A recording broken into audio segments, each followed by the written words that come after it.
თუ გქონიათ ესეთი განცდა, რომ თქვენს გვერდით თანამშრომელს გახედავთ და ფიქრობთ, რა საშინელი ადამიანია, როგორ შეიძლება ესე ცხოვრობდა. ადამიანები არიან განსხვავებულები, ზოგი იმდე საუბრობს, რა ენერგიას გვაცვლის და მასთან შეხვედრის შემდეგ არაფრის თავი არ გვაქვს, ზოგი საერთოდ არ ლაპარაკობს, ზოგს კონტროლი უყვარს, ზოგს რაღაც იდეა აქვს, მაგრამ მისი გაკეთება არ უნდა და სხვების პასუხისმგებლობა დაქცევს. მოკლედ, თანხმდებით, რომ არსებობს უამრავი განსხვავებული ადამიანი და ამას ყოველდღე ვისმენ. განსხვავებულები ვართ ადამიანები, არ შეიძლება გემოვნებაზე რომ ვიჩხუბოთ და ასე შემდეგ. მაგრამ ასევე ყოველდღე ვხედავ ეს არგუმენტი, როგორ არ ეხმარება ადამიანებს, რომ აიცილონ კონფლიქტი და მოხდეს უფრო ეფექტური კოლაბორაცია. გამარჯობა, მე ვარ მაია, HR ტრენერი და HR ბიზნეს პარტნიორი და ამ არხზე ვაზიარებ ბევრ საინტერესო ინფორმაციას ადამიანებზე, როგორ მოქმედებენ ისინი კორპორატიულ სამყაროში და როგორ შეიძლება წამოიღო მაქსიმუმი ამ სივრციდან. დღეს მინდა მოგიყვეთ ჩემი ერთ-ერთი ყველაზე საყვარელი ქცევითი თეორიის შესახებ, რომელსაც ქვია დისკი. მას როგორც ასოების ჭრილში განიხილავენ ხოლმე, ეს არის DISC-ის ერთიანობა, ასევე ფერების კუთხითაც წითელი, ყვითელი, მწვანე და ლურჯი ტიპის ადამიანები. ეხლა რატომაც გონია, რომ ფილმის გმირებზე ვსაუბრობ, მაგრამ როდესაც დეტალებში შევალ, მიხვდებით, რომ ძალიან საინტერესო თეორია არის. ამ თეორიის სწავლა მე მომიტანა უდიდესი შვება, რადგან ჩემი ურთიერთობები ბევრად დაალაგდა, მას შემდეგ, რაც ჩემ თავზე გავიგე პირველ რიგში, ბევრად მეტი რამ, მე როგორი კომუნიკაციის სტილი მაქვს და მე როგორი მიდრეკილება მახასიათებს სამსახურში და რა თქმა უნდა, სხვების შესახებაც, რაც უფრო მეტ იგებ, უფრო მეტი ღიაობა გაქვს და ეს უნდა გეხმარება, რომ უფრო თანამშრომლობაზე იყო ორიენტირებული და კონფლიქტის ალბათობა მინიმუმამდე დაიყვანო. ისევ დაუბრუნდები იმ არგუმენტს, სადაც ვამბობთ, რომ ადამიანები ვართ განსხვავებულები, მაგრამ თუ მაინც იგივე რეაქცია გვექნება განსხვავებული ადამიანის ქცევებზე, ეს ნიშნავს, რომ ეს არგუმენტი დიდად არ გვეხმარება და რაღაც მეტის ცოდნაა საჭირო, რომ გავიმარტივოთ ურთიერთობები. კორპორატიული სამყარო ურთიერთობების და კოლაბორაციის გარეშე არ არსებობს, ამიტომაც ვფიქრობ, რომ ეს თეორია ბევრს დაგეხმარებათ, დაალაგოთ თქვენი ურთიერთობები და ის დრო, რასაც ატარებთ სამსახურში, გამოიყენოთ მაქსიმალურად თქვენ სასიკეთოდ და არა იმ თემებზე დახარჯოთ, თუ ვინ რატომ თქვა ეს, რა იგულისხმა, რატომ ეჯიბრება, რატო იყო უხეში და ასე შემდეგ. იყო წლები, როდესაც მეც ესე ვყოფდი ხოლმე თანამშრომლებს, კარგი თანამშრომლები, ცუდი თანამშრომლები, ან რთული ადამიანები, მარტივი ადამიანები. თუმცა HR-ში 15 წლიანმა პრაქტიკამ, ბევრმა დაკვირვებამ და სწავლამ ძალიან განმათავისუფლებელ აზრამდე მიმიყვანა, რომ არ არსებობენ რთული და მარტივი ადამიანები, ჩვენ უბრალოდ ვსაუბრობთ სხვადასხვა ენაზე და ყოველ ჯერზე, როდესაც ჩემგან განსხვავებულ ადამიანს ვესაუბრები, მე ვცდილობ, რომ ჩემი ლოგიკით და ჩემი გადმოსახედიდან შევაფასო და აქედან გამომდინარე, ის ყოველთვის უცნაური იქნება ჩემს თვალში, თუ არ ვიცი ამ თეორიის რაღაც დეტალები, რომელზეც დღეს მოგიყვებით. ის კი არის ქცევითი თეორია, რომელსაც აქვს 100 წლიანი ისტორია. ძალიან ბევრი წლის წინ ერთ-ერთმა ფსიქიატრმა კარლ იუნგმა დაიწყო იმის კვლევა, ერთი და იგივე გარემოში, ერთი და იგივე ცვლადებზე ადამიანები რატომ რეაგირებენ სხვადასხვანაირად. ის არ იყო ადამიანი, ვინც დისკი შექმნა, მაგრამ მისმა ნააზრევმა და თეორიებმა ძალიან კარგი საფუძველი შექმნეს იმისთვის, რომ ეს ცნება დაეხვეწათ და კორპორატიულ სამყაროში რაღაც პრაქტიკულ გაიდად ექციათ. რიგში ვიტყვი, რომ დისკი არ არის ინტელექტის ტესტი, ის არ ზომავს თქვენს ინტელექტს, არც იმას გეუბნებათ წარმატებული იქნებით თუ არა, ან ვინ როგორი ლიდერი და მენეჯერი იქნება, ესე დეტალებს საერთოდ არ ეხება. დისკი გეუბნება შენ რა ბუნებრივი მიდრეკილებები გაქვს სამსახურში, როგორი კომუნიკაციის სტილი გაქვს ბუნებრივად და ამ ინფორმაციით გეხმარება, რომ შენი სტილი მოარგო სხვებისას ისე, რომ მოხდეს წარმატებული კოლაბორაცია. გონია, რომ ჩვენ თავზე ყველაფერი ვიცით, რადგან ყველაზე მეტ დროს ჩვენ თავთან ვატარებთ. მე აღმოჩნდება ხოლმე, რომ ძალიან ბევრი რაღაცაზე ავხარჯობთ დროს და ძალიან ცოტა ინფორმაციას ვფლობთ, ჩვენ როგორ რეაგირებთ გარე ფაქტორებზე. შესაბამისად, ეს ტესტი დაგეხმარებათ, რომ პირველ რიგში თქვენ თავზე გაიგოთ მეტი ინფორმაცია სხვებზეც ბუნებრივია და ამ ინფორმაციით მიიღოთ მაქსიმუმი შედეგი. თავიდანვე ვიტყვი, რომ ეს არ არის იარლიყი, თუ ვიღაცა აღმოაჩენთ, რომ თქვენი ბუნებრივი ქცევითი ტენდენციები უფრო ლურჯი ფერისკენ იხრება, ეს იმას არ ნიშნავს, რომ ყველაფერი რაც იქ არის იდეალურად დააკმაყოფილებთ. ყველა ადამიანში არის 4-ვე ფერის რაღაც ნაწილები, მაგრამ ბუნებრივია გვაქვს ერთი დომინანტი და შევეცდები, რომ დღეს მოგაწოდოთ ინფორმაცია ისე, რომ თქვენი დომინანტი ფერი მაინც ამოიცნოთ. ეს ყველაფერი დგინდება ტესტით, საქართველოში ვერ ვნახე უფასო ვერსია, ჩვენ მე როდესაც კორპორატიულ ტრენინგებს ვატარებ, გვაქვს ფასიანი ვერსია, რითიც ადამიანები დაახლოებით 100-მდე კითხვით ადგენენ, რა ტიპები არიან თვითონ. შევეცდები, რომ ეს ყველაფერი გადმოვაქართულო და ხელმისაწვდომი გავხადო ქართველი აუდიენციისთვის, თუ ვინმეს გაქვთ ინტერესი, რომ უფრო მეტი გაიგოთ ამ თეორიის შესახებ, დამიწერეთ სიტყვა დისკ კომენტარებში და როდესაც მზად იქნება ქართულენოვანი ტესტი, აუცილებლად გაგიზიარებთ ყველას პირადად. ახლა კი დავიწყოთ თითოეული ფერის განხილვა. ეს იქნება უფრო ზედაპირული განხილვა დღევანდელ ვიდეოში და შემდეგ ბევრად დეტალებში ჩავალ, თუ იქნება ამის ინტერესი. დავიწყოთ პირველი ფერით, D dominance, იგივე წითელი ფერი, ადამიანები, რომლებიც არიან ძალიან შედეგებზე ორიენტირებულები, სწრაფები, გამბედავები და როდესაც შეხვედრაზე არიან, მთავარი რაც აინტერესებთ არის შედეგი. ვინ გააკეთებს ამ ყველაფერს, ეს მათთვის ნაკლებად საინტერესო არის, პატარა დეტალები არ აინტერესებთ, შესაბამისად, როდესაც მასთან მიდიხართ მოსალაპარაკებლად, ან მასთან გიწევთ თანამშრომლობა, უნდა იცოდეთ, რომ მცირე დეტალებზე საუბრით, თავი არ უნდა დაიღალოთ, იმიტომ რომ თქვენ ყველა დროს ხარჯავთ ფაქტიურად, ისინი უკვე კარგავენ ინტერესს, აღარ გისმენენ, ამიტომაც მთავარი არის აქ ამ ტიპის ადამიანებს დაანახოთ დიდი სურათი, დედლაინი, როდის შესრულდება ესე თუ ის საქმე, შედეგი, როდის მიიღწევა და ყველა სხვა დეტალი მეტნაკლებად უმნიშვნელო არის ამ ადამიანებისთვის.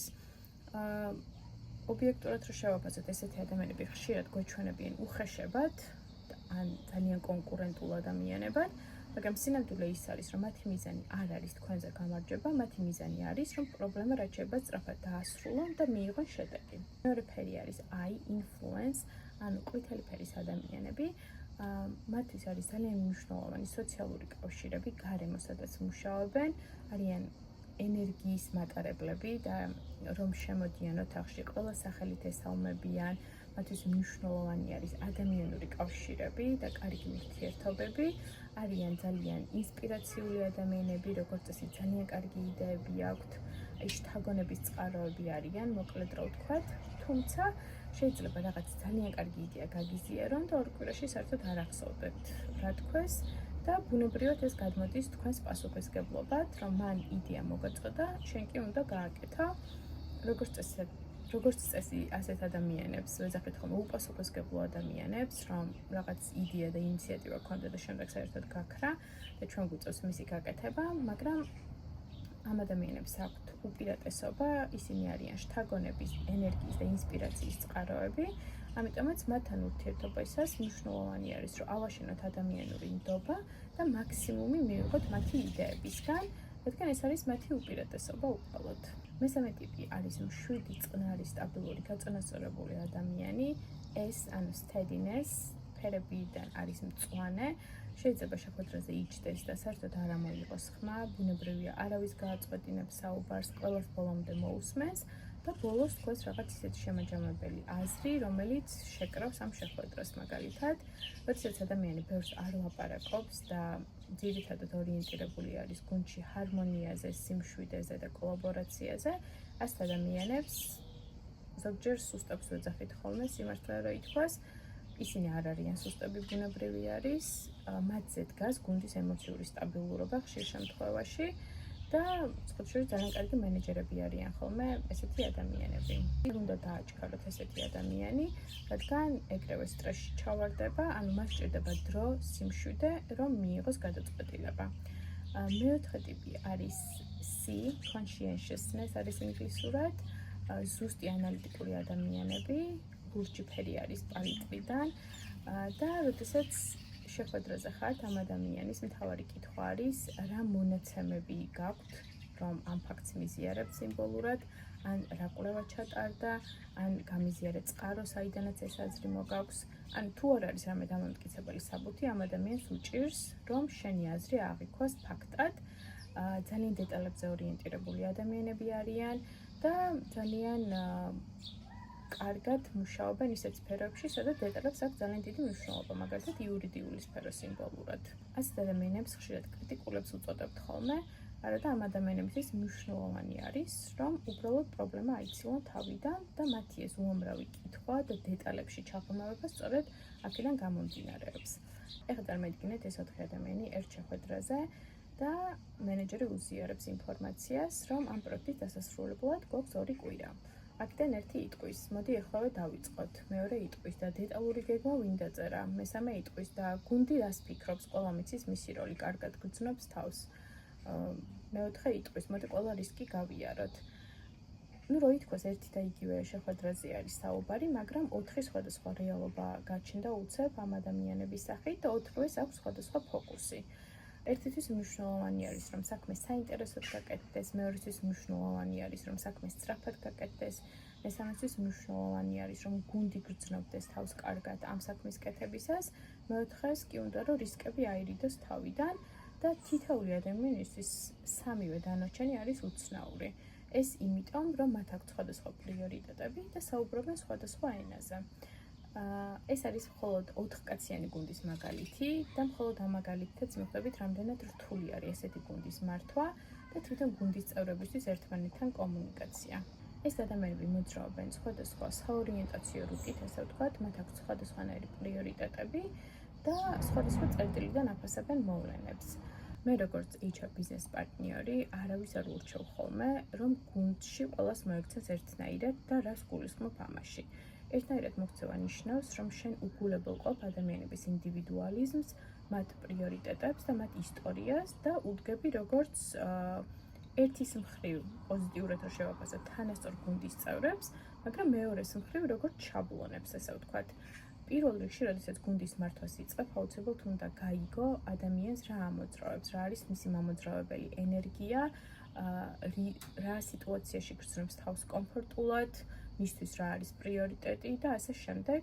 და სწორედ ამის მიხედვით გადაწყვიტო, როგორი მიდგომა გექნება, როდესაც გაუზიარებ უკავშირს, მისცემ დავალებას, შეაქებ თუ ასე შემდეგ. რადგან როდესაც ვამბობთ ხოლმე, რომ ყველა ადამიანი განსხვავებული არის, სწორედ აი ამაში უნდა გამოიყენოთ ეს ინფორმაცია, რომ სხვადასხვანაირად მიუდგეთ. და ეს არ უნდა იყოს მხოლოდ ფრაზა, რომელსაც გამოიყენოთ კონფლიქტის დაწყებამდე. რა თქმა უნდა, როდესაც ხვდები ახალ ადამიანს და ხვდები, რომ შენგან განსხვავებული არის, ამ ტესტს პირდაპირ ვერ აჯახებ და არ არის აუცილებელი უშუალოდ ტესტი გააკეთო.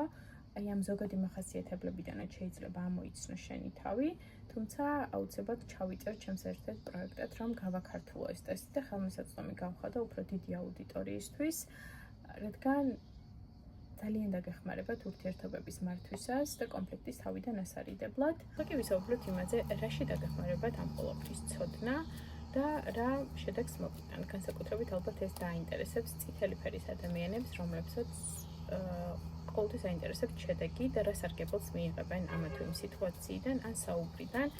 პირველ რიგში გავიხსენებ, რომ როდესაც მე ვიწყებ პარტნიორობას მენეჯერებთან, თუ მაქვს წვდომა, რომ გავიგო მათი დისკის პროფილი, ყოველთვის ვუყურებ ხოლმე ამას და მქონდა ერთი ესეთი кейსი, რომ ვიწყებდი პარტნიორობას ერთ-ერთ მენეჯერთან, რომელიც იყო D, რომელიც არის Drive, Dominance, შედეგებზე ორიენტირებული ადამიანი და იმ დღეს საკმარისად კარგად ვერ მოვამზადე მასთან შესახვედრად და ძირითადი თემა იყო მე რა ინფორმაცია დამჭირდებოდა მისგან და რაზე ვისაუბრებდით, მომისმინა ბოლომდე და ბოლოს მკითხა, რომ ეს ყველაფერი გავიგე, მაგრამ მე რა სარგებელი მექნება ამ შეხვედრებიდან.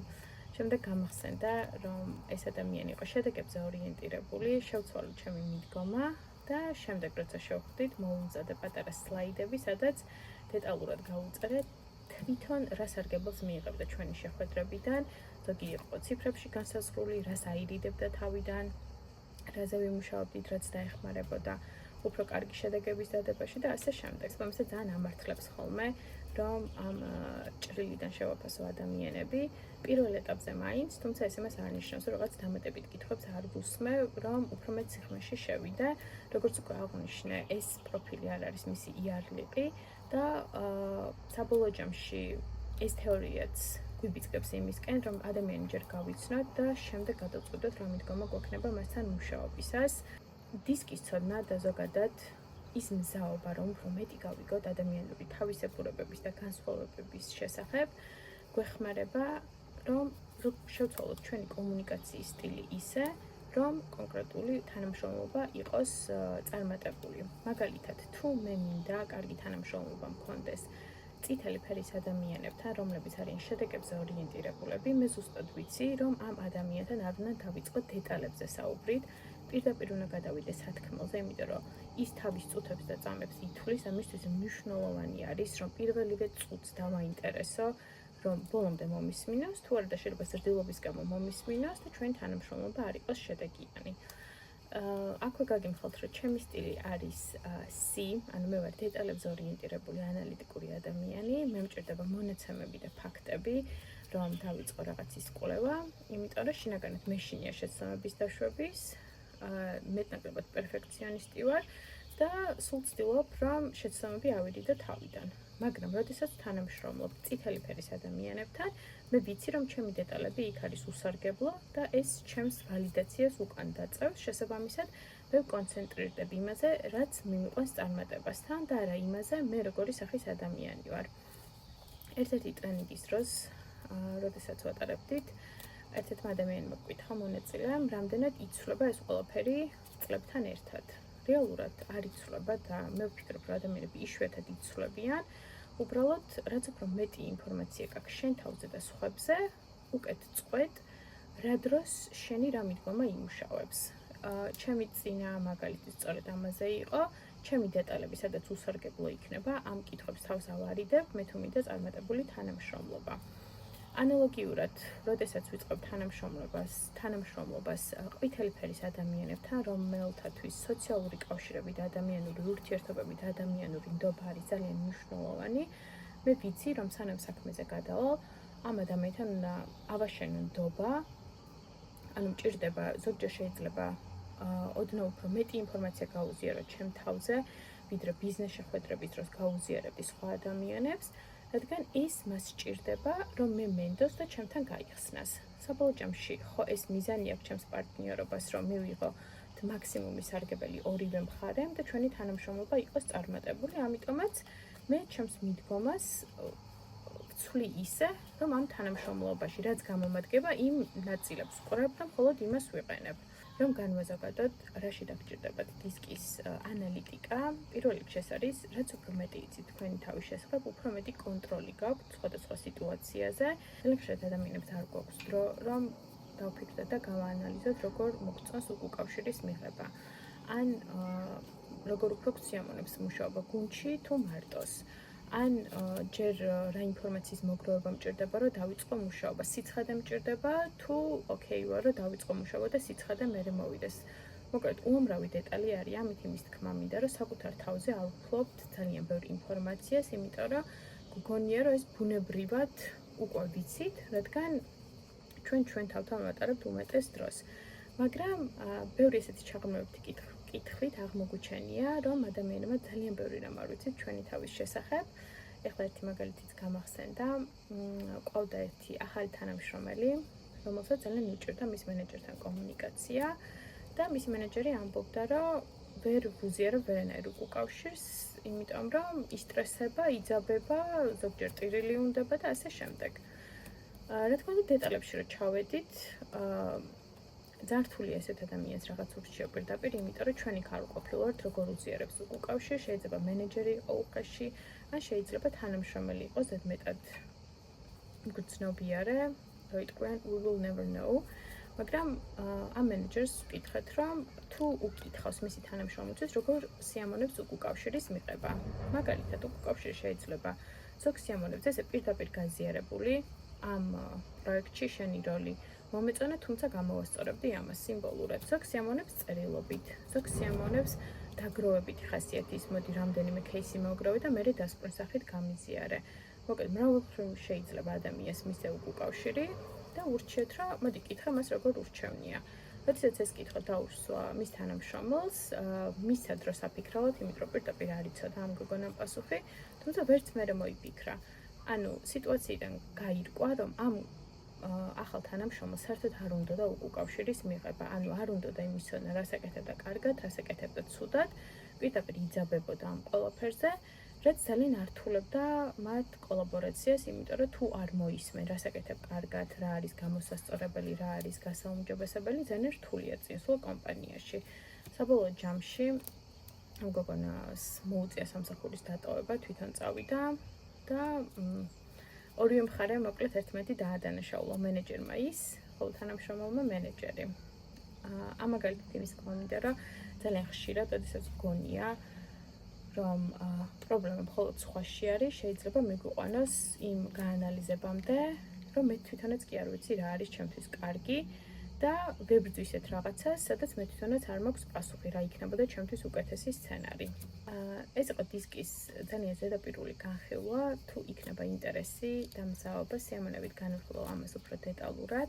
შემიძლია ცალ-ცალკე ვიდეოც ჩავწერო თითოეულ ფერზე და მოვიყვანოთ ცნობილი ადამიანების მაგალითები და შემიძლია ერთი საერთო ვიდეოც ჩავწერო და უბრალოდ უფრო მეტი დეტალი გაგიზიაროთ თითოეულ ფერზე. გამიხარდება თუ დამიწერთ ამ მაგალითებით, თუ ვინმე მიხვდით რა იქნებოდა თქვენი დომინანტი ქცევა.